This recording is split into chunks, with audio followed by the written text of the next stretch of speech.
Senhor. É motivo de alegria estarmos aqui para mais uma aula da escola dominical, e eu queria agradecer ao nosso pastor Antônio Larendes, agradecer a toda a diretoria que tem do Ministério Vila Alpina, que tem se esforçado muito nesse tempo de crise, estar lutando, estar pregando a palavra. E ao superintendente da escola dominical, o pastor Paulo Lima, como também o evangelista Sérgio, que nos convidou para trazer essa aula. Eu acredito que os professores da escola dominical têm se esforçado muito para trazer gravações, para trazer o ensino da palavra, porque não é o nosso costume, nós não somos do YouTube, nós não somos profissionais nisso. Mas nesses 3 meses, eu acredito que cada um dos professores tem se esforçado muito para trazer o melhor para os irmãos que estão em casa, os irmãos do grupo de risco, que não podem estar na igreja. Eu creio que para eles estão sentindo muita falta, como nós estamos sentindo a falta deles também. Então eu acredito que o tempo já está se cumprindo. Eu creio que isso vai acabar, que logo estamos todos na igreja, na escola dominical, nos cultos, adorando a Deus. E eu quero agradecer também aos irmãos que fazem essa gravação, que se esforçam, os meninos, o Gabriel, que hoje está aqui comigo, o Matheus foi da outra vez, que são as pessoas que se dedicam muito, que nos deixam bem à vontade aqui para fazer a gravação, né? Hoje estaremos falando da última lição desse trimestre, que é a lição de número 13. E já estamos há quase mais de 3 meses assim gravando, e o título da lição é Orando pela Intervenção Divina. E esse título, irmãos, é bem propício pelo tempo que estamos vivendo. Um tempo difícil, em que a oração pela intervenção divina tem que partir de nós, os crentes que conhecem o Senhor Jesus Cristo, aqueles que são ungidos, aqueles que têm o Espírito Santo de Deus, tem que orar pela intervenção divina para que Deus possa nos ajudar. Amém? O texto referência escolhido pelo autor da revista é o Salmo 144, e o versículo 5, 7, 9 e 12 e 15, que passarei a ler. Os irmãos que não têm a revista, abra sua Bíblia, é o Salmo 144, versos 5, 7, 9, 12 e 15. Diz assim: Abaixa, ó Senhor, os teus céus e desce, toque os montes e fumegarão. Estende as tuas mãos desde o alto, livra-me, arrebata-me das muitas águas e das mãos dos filhos estranhos. A ti, ó Deus, cantarei um cântico novo, com o saltério e com o instrumento de 10 cordas te cantarei louvores. Para que nossos filhos sejam como plantas bem desenvolvidas na sua mocidade, para que nossas filhas sejam como pedras de esquinas lavradas, como colunas de um palácio. Bem-aventurado é o povo a quem assim sucede. Bem-aventurado é o povo cujo Deus é o Senhor. O texto áureo é: Senhor, quem é o homem para que o conheças? E o filho do homem para que o estimes? Salmo 144, o verso 3. É uma pergunta que Davi faz, dizendo: Senhor, quem é o homem para que o conheças? Davi, quando ele percebe, ele vê no passar dos dias a sua limitação, que mesmo com o ganhar da idade, continua sendo frágil, fraco. Aí ele pergunta de um Deus tão grande que fez o céu, a terra, fez todo o universo e que mantém todas as coisas, e se preocupar com o homem, um ser tão pequeno. E ele fala: quem é o filho do homem para que o estimes? Tão pequeno, e Deus se preocupa conosco, se preocupa com a nossa vida, se preocupa com o dia a dia de cada um. E isso é que a palavra nos fala, a palavra nos ensina. Jesus ensinou isso, que Deus se preocupa como um pai se preocupa com o filho. E muitas pessoas não se achegam a esse Deus porque não acreditam nisso. Muitos falam: Deus tem muito o que fazer para cuidar de mim, do meu dia a dia. Deus, ele é muito ocupado para querer se preocupar comigo, eu sou insignificante. Mas a Bíblia, a palavra de Deus, nos ensina ao contrário. Que Deus nos estima, que Deus se preocupa conosco. Eu vou dar a introdução conforme está na revista, que diz assim: no presente salmo, aprenderemos sobre a oração acompanhada de confiança e louvor, os benefícios que ela traz para o nosso relacionamento com Deus, para a nossa família e para a sociedade a qual vivemos. Orar precisa ter fé. E para pedir, precisa ter fé para receber. A oração é algo que se aprende com o passar do tempo. É uma experiência que você ganha cada dia com Deus. No livro de Jó, em seu último capítulo, Jó diz assim: com o ouvido do meu ouvir, ouvi ao Senhor, mas agora os meus olhos te veem. Ele teve uma revelação de Deus. Orar é uma revelação, é algo que você aprende dia a dia, que você deve gastar tempo com isso, que você deve lutar contra a sua vontade, a sua carne, que não quer orar, não quer buscar a Deus. Mas a oração é algo que se aprende no dia a dia. Você tem que se esforçar. A Bíblia nos ensina a fazer prova de Deus. O que é fazer prova de Deus? É pedir algo em secreto, que só Ele e você sabe, e ver se Ele não te responde, se Ele de alguma maneira não vai mostrar que Ele está preocupado com você, que Ele quer que você o busque. Então, orar, temos que ter fé para pedir, mas também ter fé para receber. O tópico 1 da lição, o Salmo 144, ele nos conduz a uma reflexão sobre o nosso relacionamento com Deus, principalmente no que se diz respeito à oração. O tópico 1.1, que fala sobre uma visão panorâmica deste salmo.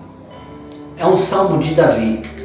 Aqui o comentarista diz que esse salmo, posteriormente, talvez não tinha sido Davi que escreveu, mas as Bíblias, eu andei vendo alguns comentários de dicionário judaico, diz que a autoria desse salmo é do rei Davi. O rei Davi, se a gente olhar ele comentando esse salmo, ele foi o maior monarca judeu, o rei mais famoso de Israel. Ele atribuiu tudo que realizou apenas a Deus. Sua confiança em Deus era total e contínua. Independente se ele errasse ou pecasse, ele continuava naquela dependência, ele continuava naquela total confiança em Deus. Suas conquistas não foram assim em busca do seu engrandecimento pessoal. Nós vemos que na história as grandes conquistas como Roma era para engrandecer o nome de César, na Babilônia, Nabucodonosor, né? E daí vai fora, sempre os reis se engrandeciam, mas todas as vitórias que Davi teve não foi para o seu engrandecimento pessoal, mas dedicada somente a servir a Deus. Quando Davi derrotava o inimigo, ele dizia: derrotei o inimigo de Deus. Ele não se chama no Salmo a si próprio de Davi, o rei de Israel, mas sim Davi, o servo de Deus. Ele era um rei e se chamava servo de Deus. Ele não falava assim: eu sou o rei Davi, o grande rei Davi, mas ele falava: eu sou o servo de Deus. Tópico 1, subtópico 2, fala que é um salmo que exalta a Deus. O salmo se inicia no versículo 1 com a palavra: bendito seja o Senhor. Bendito é o generoso, aquele que é bondoso, aquele que faz o bem, aquele que a gente não tem como pagar todos os benefícios que ele nos traz. Aí Davi começa: bendito seja o Senhor. O Senhor Jesus, quando ensinou o Pai Nosso, os discípulos perguntaram: Senhor, como devemos orar? O João Batista ensinou aos seus discípulos: nos ensina a orar. E Jesus, ele ensinou assim: Pai Nosso que estás no céu. É divino, ele é santo, ele é o Altíssimo, ele está no céu. Aí ele começa a oração assim: santificado seja o vosso nome. Santificar o nome de Deus é bem dizer, é engrandecer, é dar o devido louvor. Então, a oração se inicia com reverência, com adoração, não é com muitos pedidos. Isto não é relacionamento, isto é somente interesse. Então, o que o Salmo aqui quer nos ensinar é que quando se ajoelharmos diante de Deus, quando nos prostrarmos diante de Deus, saber que você está prostrado, é como se você entrasse num grande palácio e lá tivesse o grande rei no seu trono. Primeiro o saúda, o engrandece, o louva. Depois vem os nossos casos diários, isso é normal, mas primeiro chega no trono da graça com algo para entregar ao Todo-Poderoso, com louvor, com reverência. Porque se entrarmos já direto na oração, como um pedinte, pedindo como se fossem esses pedintes na rua, e já estende a mão: me dá, me dá, me dá. Que relacionamento é esse? Isso não é um relacionamento, esse é um simples interesse daquilo que Ele pode te dar. Deus é muito mais grandioso do que as coisas que Ele pode dar aqui para nós. Ele tem coisas muito mais ricas, que pode alegrar o nosso coração, que pode tirar toda a ansiedade, toda a tristeza, toda a preocupação com o futuro.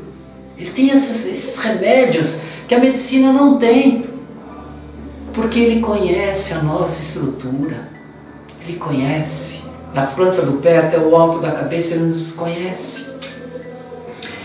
E Davi, notamos esse relacionamento dele com Deus no verso 1 e 2 desse salmo. Ele usa pronomes possessivos como meu e minha. Ele tem Deus como uma parte dele. Ele tem Deus como uma possessão dele. Ele diz assim: o Senhor é minha benignidade. O Senhor é minha fortaleza. O Senhor é meu alto refúgio. O Senhor é meu libertador. O Senhor é meu escudo. Isto é relacionamento. Fazer parte da sua vida Deus. Como você pode ter um relacionamento com Deus se Ele não está fazendo parte da sua vida? Ele tem que fazer parte da sua vida em tudo. Em tudo. Você tem que usar o meu, minha, como Davi usou. Isto é relacionamento. E relacionamento traz oração, oração sincera. Vamos para o tópico 1, subtópico 3. A inferioridade do homem. Davi ele faz um paralelo entre a superioridade de Deus e a inferioridade do homem. Ele fala assim: Deus é rocha, é firmeza. Em Deus não há variação. É um ser inabalável. Nada abala ele. Inabalável. O homem é vão. É vaidade. O homem é instável. É ilusório. Seus dias são como a sombra. Passa depressa. E eu digo, vocês estão longe de Deus.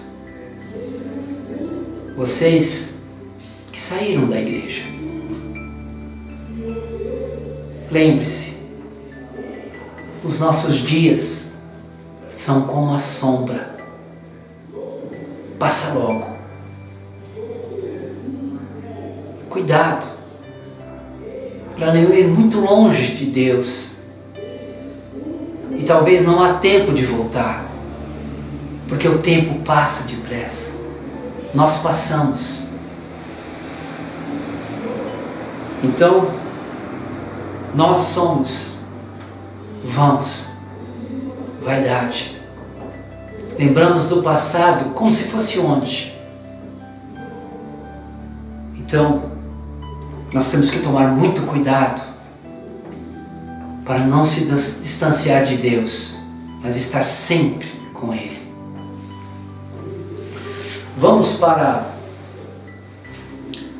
o tópico 2.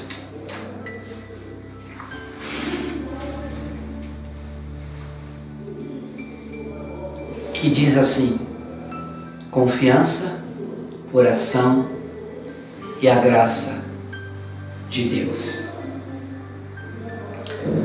Uma das muitas lições que se pode extrair deste livro de Salmo é a confiança de se apresentar a Deus em momentos difíceis, sabendo que Ele nos ouvirá.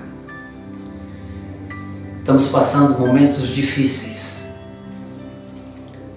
mas a palavra nos ensina que nós temos que ter esta confiança para entrar na presença dEle, confiando em seu poder, em sua misericórdia.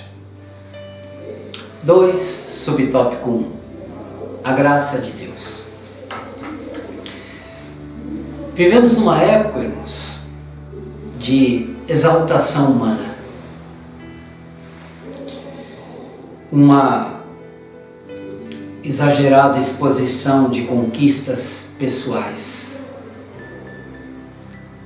Frases como eu determino, eu determinei. Frases como meus direitos. fogem muito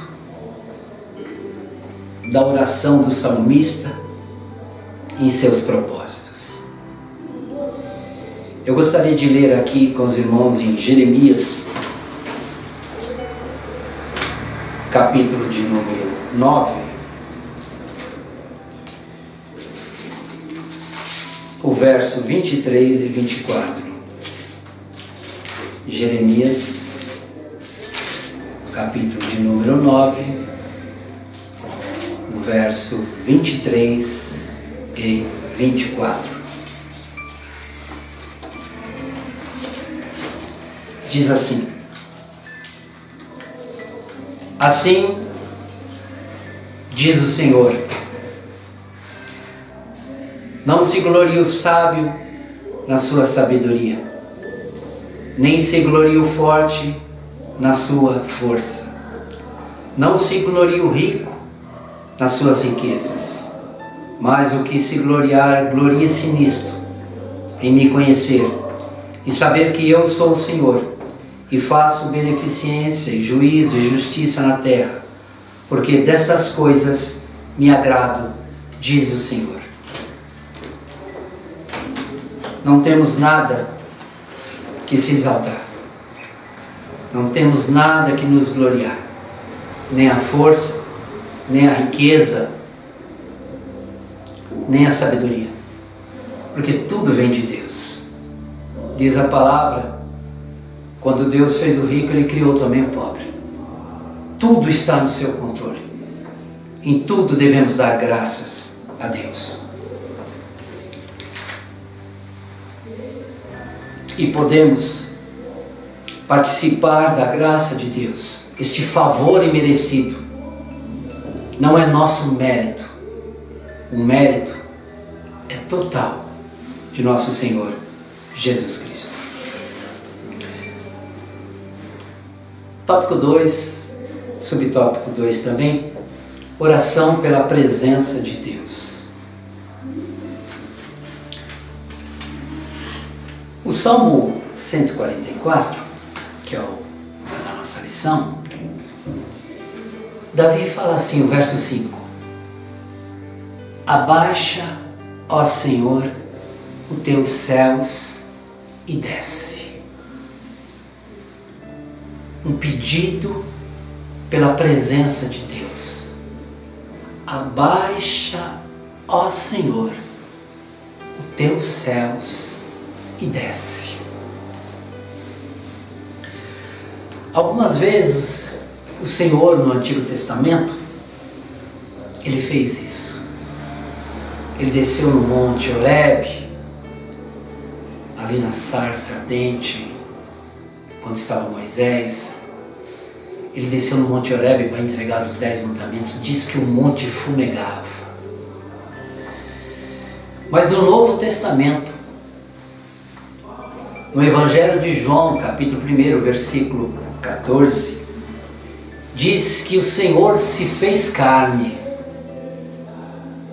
e habitou entre nós.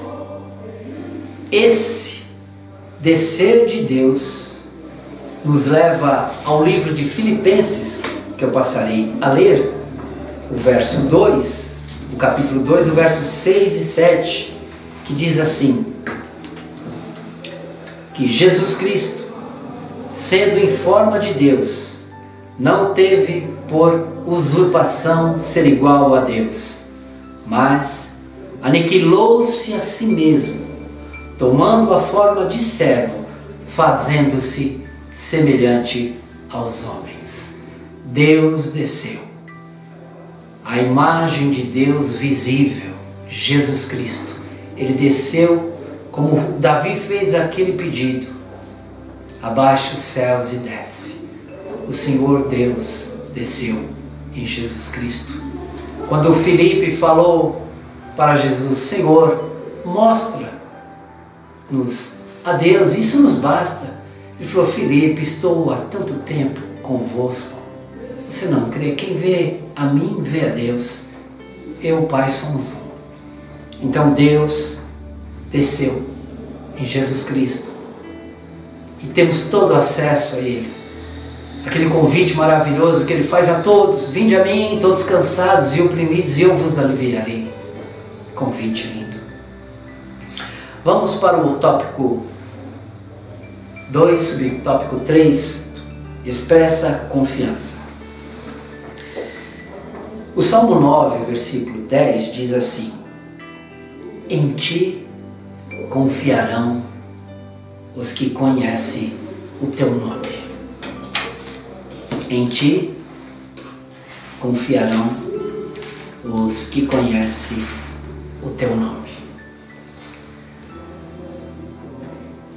Conhecer a verdade acerca de Deus produz confiança. Os filhos, eles confiam em seus pais porque o conhecem. Como eu posso confiar em um estranho se eu não conheço? Então, esta confiança vem de um conhecimento, vem de você conhecer a Deus, ter experiência com Ele. Aí vem esta confiança em Deus. Amém? Vamos para o tópico 3, que fala intercessão pelo bem da família e sociedade. O Salmo 144 se inicia com a experiência do salmista com Deus, e nos versos seguintes ele intercede pela família e pelo povo. Ele não se preocupa somente com ele, nem com a família dele, mas também com o povo, com as pessoas, com os mais ricos, os mais pobres, os empresários. Ele se preocupa com todos, com os operários. Ele tem uma preocupação geral com aqueles que podem, têm recursos, aqueles que não têm, aqueles que estão sãos, aqueles que estão doentes. É uma preocupação desse salmo com as pessoas, com o povo, não somente com a sua família, mas com a comunidade. Vamos para o 3, subtópico 1.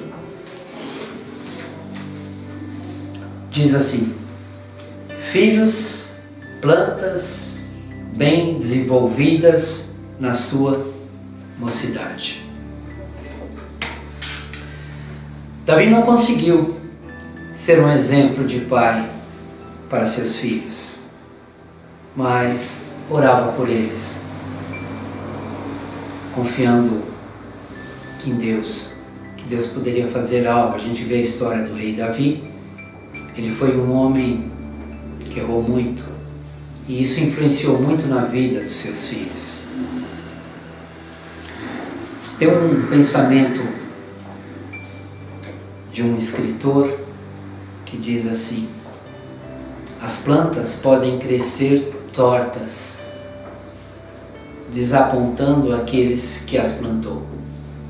Assim também pode ser os nossos filhos. As plantas podem crescer tortas, desapontando aqueles que as plantou. Assim também pode ser os nossos filhos. Mas quando nós os vemos desenvolvidos em santidade, que alegria sentimos por eles. Charles Haddon Spurgeon, que escreveu essa parte. E é uma verdade.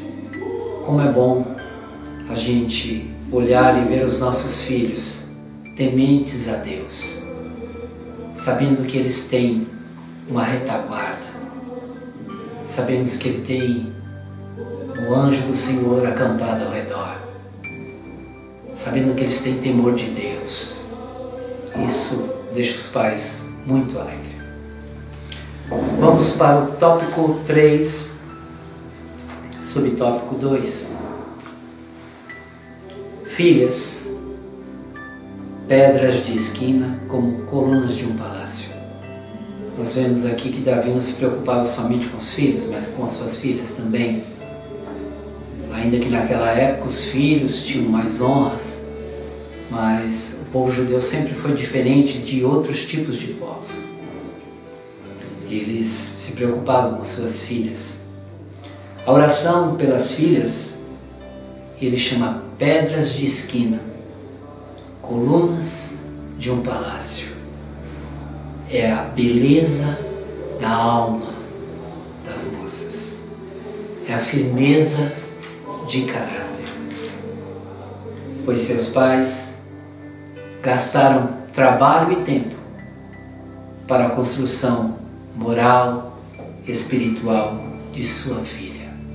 Então o que eles querem é o melhor para sua filha. Que ela um dia possa formar também a sua família, ser abençoada, ser mãe de filhos, ter uma família e seguindo, confiando em Deus. Vamos para o 3, subtópico 3. Interesse pelo bem da sociedade. A oração pelo nosso país, pela nossa sociedade, é um dever. Jeremias 29, versículo 7, o povo de Israel foi levado cativo para a Babilônia e Deus mandou escrever para o povo que estava lá no exílio, na Babilônia, não estava mais na sua cidade. Deus disse assim para o povo de lá: orai pela cidade ao Senhor, porque na sua paz tereis paz. Aí nós vemos o poder do crente, o poder do servo de Deus, que pode orar por uma nação, que pode orar por uma cidade, por um país, e nessa oração Deus abençoar essa cidade e ser uma cidade próspera e ter paz. E aqueles que moram ali, inclusive aqueles que oraram, vão se beneficiarem muito disso. Então esse é o nosso dever.